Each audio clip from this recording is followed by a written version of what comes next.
अच्छा देखो, आज हम पेपर 5 कर रहे हैं। पेपर 5 है ये हमारे पास। मई जून 2021 का है और वेरिएंट है 5 ना। सही। उसमें वो बोल कह रहा है student is asked to find the enthalpy change for the reaction between anhydrous magnesium sulphate and water. Anhydrous magnesium sulphate का रिएक्शन कराया हुआ है। सही, यानी कि ड्राई, बिल्कुल उसका ये वाटर से करा हुआ है, उसको हाइड्रेटेड मैग्नीशियम सल्फेट में चेंज कर रहे हैं।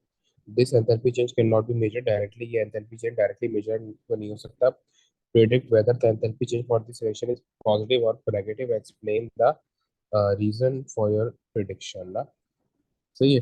अब इसका जो एंथैल्पी चेंज है क्या होगा, देखो पॉजिटिव या नेगेटिव, रीजन क्या है। देखो ये नेगेटिव होगा। रीजन क्या, फॉर्मेशन हो रही है ना। MgSO4 जो है वो हेड हो रहा है, यानी ये दोनों आपस में, ये H2 हेड हो रहा है MgSO4 में। तो एडिशन यानी फॉर्मेशन क्या होती है, एक्सोथर्मिक होती है। ठीक है, मैंने लिख दिया तो नेगेटिव है। ठीक है, फॉर्मेशन है तो क्या होगी, एक्सोथर्मिक होगी। ठीक है, और एक्सप्लेनेशन में लिखेंगे बॉन्ड फॉर्मेशन इज हैपनिंग। ठीक है, बॉन्ड फॉर्मेशन हो रही है ना, बॉन्ड फॉर्मेशन इज हैपनिंग। ठीक है, इस तरीके से। अच्छा देखो, फिर उसके बाद बोला था student decided to do two separate experiment. Student दो सेपरेट एक्सपेरिमेंट कर रहे हैं to find the enthalpy change for the solution of sir वो थोड़ा ऊपर एनहाइड्रस। करके दिखा दीजिए।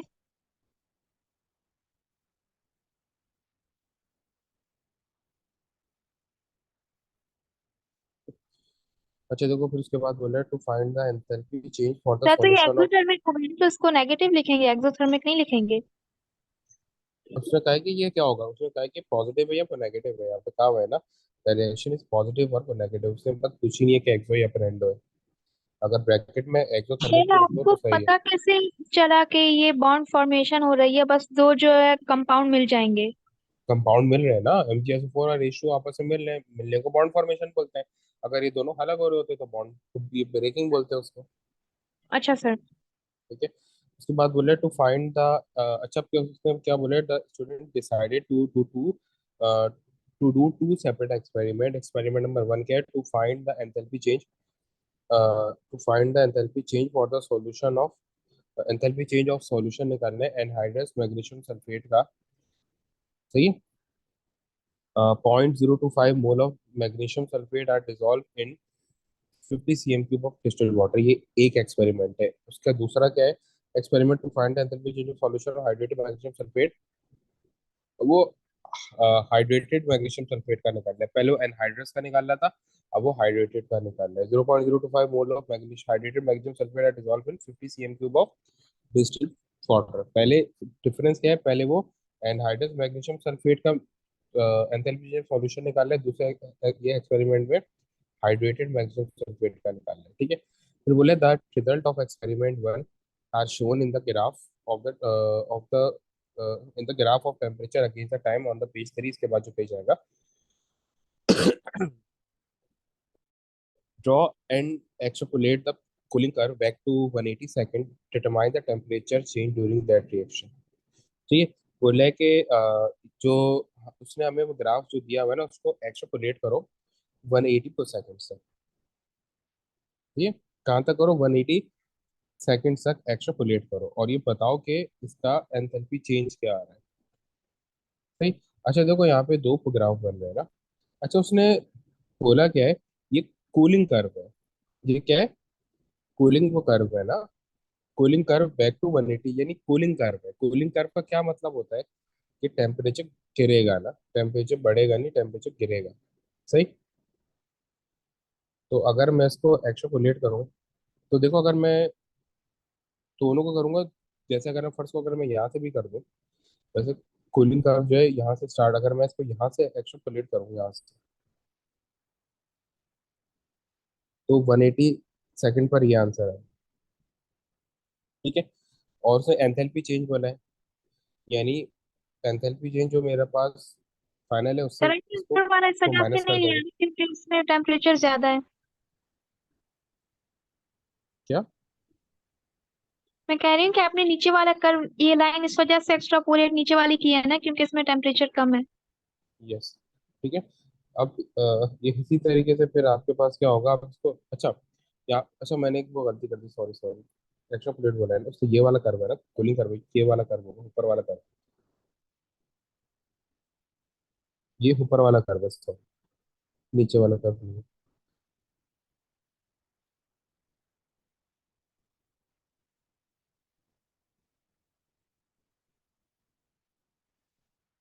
हाँ जी, तो मुझे क्लास रखनी पड़ी है।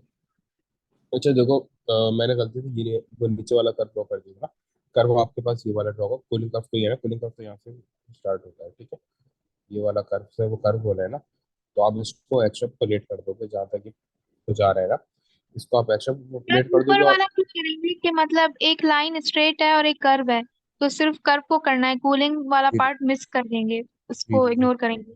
जी जी, ये वाला कर्व करना है। अब ये 180 पे आ गया, 180 यहाँ पे आ रहा है ना, अब ये ऑब्वियसली जो है ना थोड़ा ये टेढ़ा मेढ़ा बन रहा है, बिल्कुल एग्जैक्ट नहीं आ रहा है ना, तो तो इसको आप तो करेंगे कैसे, ये जैसे ये आपके पास आ रहा है ना, ये ऑलमोस्ट आ रहा है 27.4, इसको आपको बोल सकते हो। अब इस आपने टेम्परेचर चेंज निकालना है ना, और यहाँ पे वो कितना आ रहा है, ये वाली वैल्यू आपके पास ये कितनी आ रही है, सबसे वो कम वाली, ठीक है, ये तो आपके पास बिल्कुल एक्सट्रीम ये वैल्यू है ना, ये तो सबसे ज्यादा तो टेम्परेचर है आपके पास, सही, 27.4, ठीक है। और इसके बाद अगर मैं इसको खुद देखूँ तो यहाँ पे क्या आ रहा है, अगर मैं इस वाले को ज्वाइन करूँ, ठीक है, तो ये कहाँ पे कर रहा है लाई, ये आपके पास लाई कर रहा है 19.5 पे, 19.5 पे लाई कर रहा है। अब मैं क्या करूँगा, इन दोनों को सब्ट्रैक्ट कर दूंगा, 27.4 माइनस 19.5, ठीक है, 27.4 माइनस 19.5, तो मेरे पास जो आंसर आ रहा है ना, फिर इसका जो मतलब कि ये दोनों कर्व को 180 पे देखेंगे। जी दोनों कर्व को देखेंगे ना, ठीक है। अब यहाँ पे मेरे पास ये टेम्परेचर क्या आ रहा है, इस तरीके से तो देख लो ना, यहाँ पे आ रहा है 27.4 और यहाँ पे आ रहा है 19.5, तो जिसका आंसर आ रहा है वो आ रहा है अराउंड 8, इसका आंसर आ रहा है अराउंड 8 ना, 8 के आसपास आ रहा है। वैसे जो ओरिजिनल आंसर है ना, जो मार्किंग स्कीम में इसका दिया हुआ है, वो है ये वही 8 के आसपास, जो बिल्कुल एग्जैक्ट अगर मैं आंसर बोला तो वो है ये 8.05, ठीक है, क्योंकि मैंने यहाँ पे बिल्कुल एक हाथ से ड्रॉ किया है, तो जाहिर सी बात है मेरे वो आंसर में कुछ ना कुछ ये गड़बड़ होगी थोड़ी बहुत, ठीक है। अच्छा देखो, फिर उसके बाद क्या है, मैंने यहाँ पे लिख दिया कि भाई 18.05 जो है टेम्परेचर आ रहा है, फिर उसके बाद बोला है कि the anhydrous magnesium sulphate was not added when the timing started, explain why. वो बोल रहे हैं कि हम वाटर में जब हमने जब ये वो टाइमिंग स्टार्ट करी तो एनहाइड्रस वो मैग्नीशियम सल्फेट क्यों हमने वो ऐड नहीं किया ना, फॉरन क्यों ऐड नहीं किया, हमने ये इसलिए नहीं किया ताकि जो वाटर का टेम्परेचर है ना वो रूम की टेम्परेचर पे आ जाए। हम जब भी कोई चीज इस तरीके का रिएक्शन करते हैं ना, तो हम ये वेट करते हैं कि वाटर का टेम्परेचर पहले रूम टेम्परेचर पे आ जाए ना, ठीक है, तो इसको क्या लिखेंगे, टू अलाउ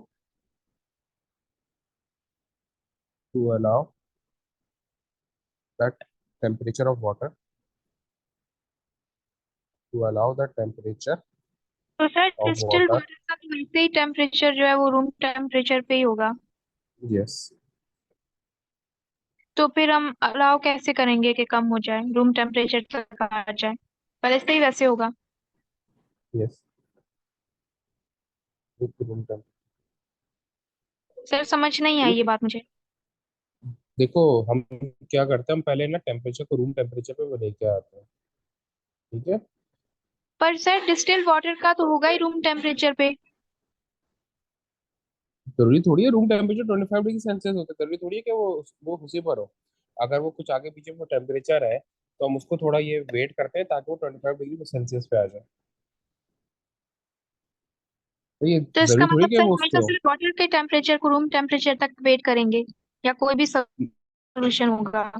जो भी हमारा वो सॉल्वेंट होगा, वाटर यहाँ पे सॉल्वेंट है, क्योंकि हमारा सॉल्वेंट वाटर है तो इसलिए हम वेट कर रहे अच्छा सर। हैं, वाटर हमारा तो सॉल्वेंट है, ठीक है। अच्छा देखो, फिर वही उसी टाइप का क्वेश्चन आ गया ना, आपने वो क्या बोले, 3.01 gram of anhydride magnesium sulphate is, इसका हमने ये वेट किया और 3.01 ग्राम आ गया। Outline the next step that should be taken in order to obtain the result in experiment 1. Write your answer using a series of numbered steps. 4 marks का है तो 4 आपने स्टेप इसे को लिखना है, ठीक है। देखो, सबसे पहले तो आपने क्या करना है, एक 50 cm³ डिस्टिल्ड वाटर लेना है और इसको एक ऐसे कप में ट्रांसफर कर देना है जिसमें हीट एक्सचेंज ना हो। जिसके लिए हम पॉली स्टेरिन वो कप यूज करते हैं ना, ठीक है। इसके लिए क्या होगा, टेक टेक ये है one, take 50 cm³ of water and transfer it to and transfer it to polystyrene cup, क्योंकि इससे फिर हीट सर, ट्रांसफर जब नहीं भी होता ना। भी सोल्यूशन बनाएंगे तो हम ये हीट लॉस का ख्याल करेंगे हमेशा। ये जहां पर भी आप ये वाला सॉल्यूशन बनाओगे ना जिसमें ये एंथैल्पी चेंज है, तो उसमें हीट ट्रांसफर का ख्याल, हीट लॉस का ख्याल आपको रखना पड़ेगा। अच्छा सर। अब उसके बाद क्या करोगे, आप वाटर का टेम्परेचर वो मेजर करते रहोगे ना, टाइम टू टाइम। सही है, आपने अभी वाटर डाल दिया, सही है। और आप अच्छा, ये सब कुछ उससे वो पहले का है, MgSO4 से वो ऐड करने से पहले का ना। फिर क्या, सही है। अच्छा देखो, यहाँ पर उसने, सर सर, अगर आप फनल यूज करेंगे? खिलाफ फनल वगैरह का कोई फिक्र थोड़ी होता है, तो आपके ऊपर है।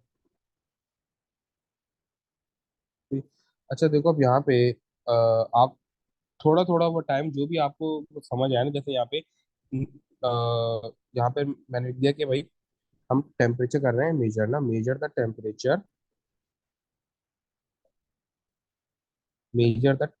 Temperature of the water at regular intervals. कितने क्या इंटरवल है वो हमें लिखना तो जरूरी नहीं है, एट रेगुलर इंटरवल्स, ठीक है। और ये क्या है? सर, स्टॉप वॉच का यूज लिखेंगे? एक ही बात है, स्टॉप वॉच करो नहीं अभी, वो तो आपके ऊपर है ना। यहाँ पे तो आप टेम्परेचर नोट कर रहे हो, स्टॉप वॉच को थोड़ी। यहाँ पे तो स्टॉप स्टॉप वॉच तो यूज करते हो जब आपको कोई स्पेसिफिक वैल्यू लेके आनी है। यहाँ पे तो आप मेन काम की टेम्परेचर का है, measure the temperature of the water at regular intervals until MgSO4 is added। सही है।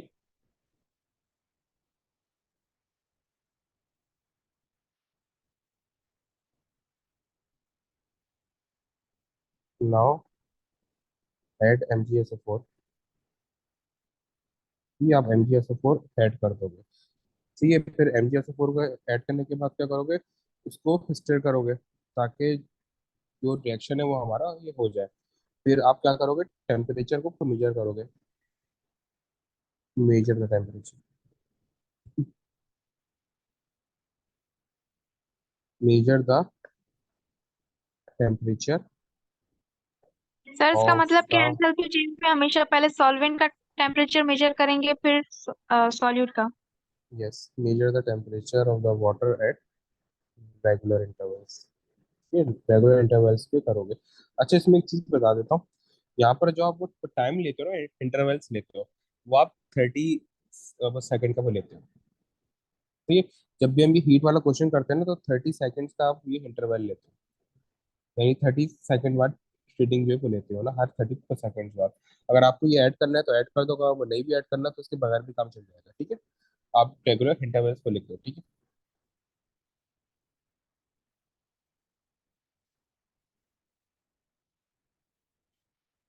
The student realized that the when dissolving 0.2 mole of MgSO4.7H2O, the amount of water present in a compound alters the total volume of a water in experiment 2। वो ये बोल रहा है कि जब वो एक्सपेरिमेंट नंबर 2 कर रहा है ना, वो हाइड्रेटेड MgSO4 का कर रहा था, उसमें ऑलरेडी वाटर था उसके पास, हाइड्रेटेड MgSO4 में ऑलरेडी वाटर था उसके पास। तो जब हम ये कंपाउंड जब वाटर में वो डालते हैं ना, तो जो ऑलरेडी वाटर का अमाउंट है वो उसको ऑल्टर कर देता है, यानी उसको चेंज कर देता है ना। MgSO4 में भी वो पानी है, वो 7H2 है, तो जब उसको ऑलरेडी ये वाटर में डालेंगे तो 7H2O जो है वाटर के साथ वो ऐड हो जाएगा। Calculate the volume of distilled water needed to make the total volume of a water 50 cm cube in the experiment to give your answer to nearest 0.05 cm cube. Assume that the 1 cm cube of distilled water has a mass of 1 gram। ठीक है। अब उसने ये hair वगैरह इन इन सब के मुझे यहाँ दिए हुए हैं। अभी 1 मार्क का क्वेश्चन, इससे आपने क्या करना है, जस्ट वॉल्यूम कैलकुलेट करना है, ठीक है। तो सर इसमें वही करेंगे जो मोल्स वाला होता है फॉर्मूला। यस, अभी आप उसी तरीके से पूरी जो है कैलकुलेशन को करोगे आप इसके ना। ठीक। अच्छा, ये अब देखो यहाँ पे, यहाँ पर आपने क्या करना है, देखो उसने एक बात साफ बोल दी है आपको कि assume that 1 cm³ of distilled water has a mass of 1 ग्राम। अब देखो उसने यहाँ पे आपको हेयर दे दिया, उसने आपको हेयर दे दिया। इससे पहले भी हमने एक क्वेश्चन किया था, हमने वॉल्यूम को मास में या मास को वॉल्यूम में क्योंकि वो कन्वर्ट कर लिया था, क्योंकि उसने रेशियो इसी इसी टाइप का दे दिया था। यहाँ पे वो यही बोल रहा है कि 1 cm³ जो है वो 1 मास के ये इक्वल है। तो हम यहाँ पे क्या करेंगे, यहाँ पे हम निकालेंगे मास। वही मेरे पास फॉर्मूला है, तो m = n × m/। अब यहाँ पे ये हमारे पास नंबर ऑफ वो मोल्स कैसे आएंगे, यहाँ पे हमारे पास तो क्वेश्चन है कि भाई यहाँ पे हम नंबर ऑफ मोल्स कैसे फाइंड आउट कर सकते हैं, total number of moles of H2O ना। तो देखो यहाँ पर उसने हमें, यहाँ पे उसने हमें वो दिया हुआ है, मोल्स दिए हैं, सही है। ये मोल्स ऑफ H2O, ये वाले जो मोल्स ऑफ H2O है ना, ये वाले जो वाटर के साथ हैं, ये कैसे ये कैलकुलेट करेंगे टोटल। देखो इनकी ये क्वांटिटी कितनी है, इस एक की ना, इस एक MgSO4 में वो मोल्स कितने हैं, 0.025 मल्टीप्लाई बाय, यहाँ पर H2O कितने, 7, तो मल्टीप्लाई बाय 7, सही। अब मैं यही चीज जो है ना यहाँ पर इन मोल्स में ऐड कर दूंगा, 0.025 मल्टीप्लाई बाय 7 मल्टीप्लाई बाय 18, सही। तो यहाँ पे मेरे पास आंसर आ जाएगा 3.15 cm। सही है। जस्ट मैंने यहाँ पे क्या किया है, मुझे यहाँ पर उसने कहा है कि भाई मेरे पास 0.025 मोल्स है MgSO4.7H2O के, लेकिन मुझे जो इसमें H2 है ना, सिर्फ उसके मोल्स चाहिए। जो उसमें सिर्फ H2 है उसके मोल्स चाहिए। अब ये H2O कितने, 7H2 है, और यहाँ पे वो मोल्स कितने, 0.025। तो मैंने क्या किया, इसको जस्ट 7 से मल्टीप्लाई कर दिया, तो मेरे पास H2 के क्या आ गए, वो मोल्स आ गए, सही है। फिर मैंने उसके बाद तो क्या किया, यहाँ पे मैंने तो मास निकाल हम लिया। सर अब ये 50 यूज नहीं करेंगे क्योंकि उन्होंने बताया ये कि 50 तक होना चाहिए टोटल वॉल्यूम। अच्छा, सॉरी सॉरी, ये आंसर नहीं है। उसने कहा है कि 50 cm³ के लिए वो कितना चाहिए ना, यानी कितना डिस्ट्रिक्ट वाटर चाहिए होगा।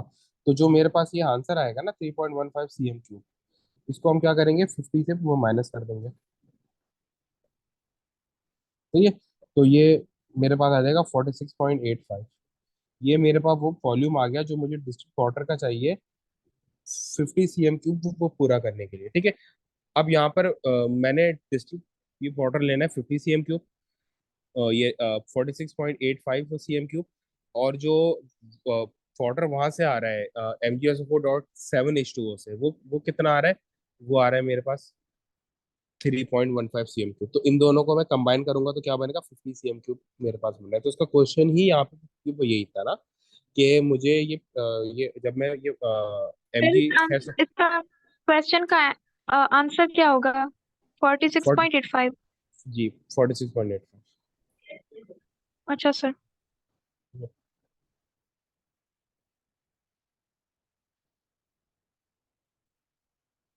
अच्छा देखो, फिर उसके बाद वो बोल रहा है, which state which piece of apparatus could be used,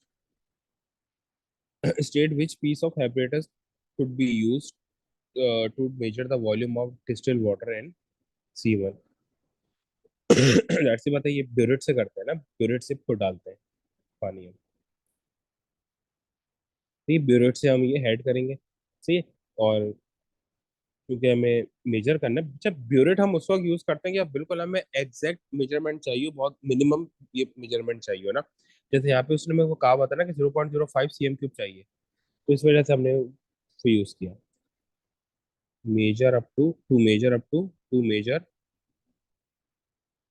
up to 0.05 cm³, ठीक है। अच्छा देखो, फिर उसके बाद वो बोल रहा है the temperature change when the 0.025 mole of MgSO4 is added to water is very small। Temperature change बहुत ही कम आ रहा है। Suggest how the student should modify the experimental procedure to make the कि टेम्परेचर चेंज हो larger. देखो अभी आप क्या कर रहे हो, आप MgSO4 को .7H2O को वो ऐड कर रहे हो वो पानी में। टेम्परेचर चेंज उस वक्त को कम आता है सर वो जब आपके क्लीन पास, क्लीन चेंज कर देंगे, हटा देंगे। बता रहा हूँ मैं, जब आपके पास सॉल्वेंट बहुत ही कम हो तो टेम्परेचर चेंज वो कम आता है। सही है। जब सॉल्वेंट बहुत कम हो, अगर सॉल्वेंट ज्यादा हो तो टेम्परेचर चेंज वो ज्यादा आता है।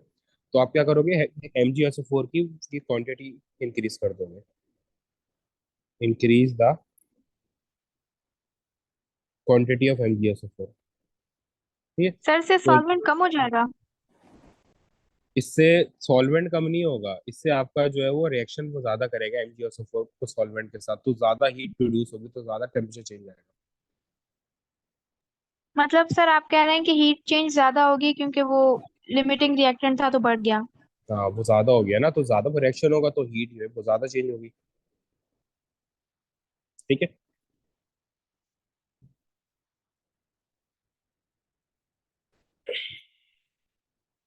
अच्छा देखो अभी इसी तरीके से क्या बोल रहा है,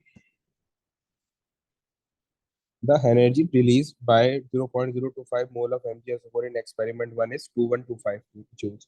The energy absorbed by 0.04 moles of MgSO4 7H2O is this. अब देखो उसने क्या बोला, ये एनर्जी रिलीज हो रही है ना इसमें, तो ये नेगेटिव है। अब इसमें एनर्जी एब्जॉर्ब है तो ये पॉजिटिव है। ठीक है। यानी ये एक्सपेरिमेंट नंबर 1 जो है वो हेक्सो है, एक्सपेरिमेंट नंबर 2 हेंडो है ना, क्योंकि इसमें एंडो में एनर्जी एब्जॉर्ब होती है। फिर उसने कहा है calculate the enthalpy change for the reaction, include a sign in your answer to give your answer to one decimal figure. ठीक है। अच्छा देखो अब आपने एंथैल्पी चेंज ऑफ सॉल्यूशन निकालना है ना, तो ये तो काफी आसान है, इसमें करना ही क्या है, नीचे आप वो लिखोगे,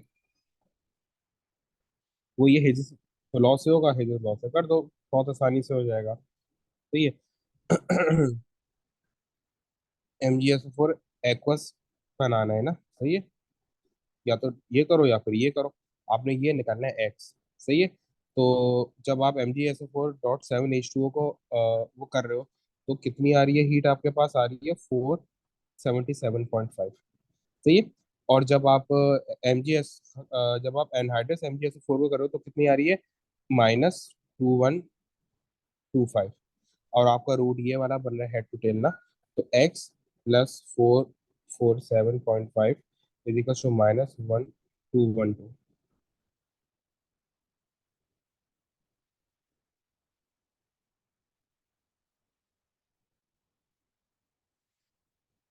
अच्छा यहाँ पे एक मैंने तो गलती कर दी है, ये जो आपके पास है ना सर इसका, ये आपने हाइड्रेशन उसका सोल्यूशन का रूट बनाया है? ये हाँ, ये मैंने सॉल्यूशन का बनाया, यहाँ पे एक गलती कर दी, यहाँ पे इसको मैं पहले मोल से डिवाइड भी करूंगा,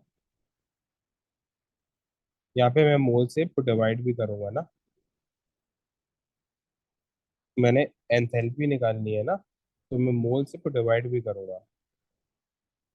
और ये सही है, और मैंने आंसर किलो जूल में देना है ना, तो मैं क्या करूंगा, मोल से यहाँ पे इनको ये उससे मुझे ये सर मोल से एंथैल्पी। दोनों को डिवाइड करेंगे, दोनों को दोनों के मोल से? हाँ उसका वो रीजन ये है कि ये होता है डेल क्यू ओवर हैन होता है ना, तो डेल क्यू मुझे दिया हुआ है, जूल्स दिया हुआ है ना, ये एंथैल्पी थोड़ी है, तो एंथैल्पी के लिए यूज होता है। तो मैं मोल्स को यहाँ पे डिवाइड कर दूंगा 0.025, और यहाँ पे भी वही था 0.025। सर एंथैल्पी और उसमें आपने क्या फर्क बताया?